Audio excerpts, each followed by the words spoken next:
آپ ایک سوشلسٹ سے پوچھئے روزے کے متعلق رائے لیں، وہ کہے گا جب ایک مالدار شخص صبح پیٹ بھر کر کھانا کھاتا ہے، دہی پراٹھے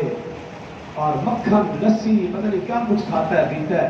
اور 2-4 گھنٹے گزرنے کے بعد دوپہر کو جب اسے بھوک لگتی ہے تو کم از کم ضرور اس کے دماغ میں یہ بات آئے گی اگر میں نے 4-5 گھنٹے کچھ نہیں کھایا میری یہ حالت ہے، وہ غریب جس کو کئی دن کھانے کے لیے نہیں ملتا اس کی بھوک اور پیاس لگتی ہے، کیا حالت ہے؟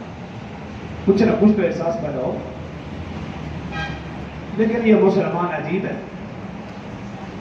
12 ربیع الاول کا دن آئے تو یہ مسلمان سب سے زیادہ کھائے گا، 10 محرم الحرام کا دن آیا یہ مسلمان سب سے زیادہ کھائے گا، رمضان کا مہینہ آیا اس لیے کہ تم اپنی خوراک کم کرو، سحری اور افطاری میں اس مسلمان کی جو حالت ہے وہ بھی ہمارے سامنے ہے، یہ سمجھتا ہے رمضان آ گیا میں خوب کھاؤں گا پیوں، اس لیے رمضان کا نام کھانے پینے کا رکھ لیا، بچہ بڑا بوڑھا، ہم گھروں میں اپنا دیکھ سب سے زیادہ ہم رمضان میں کھاتے ہیں۔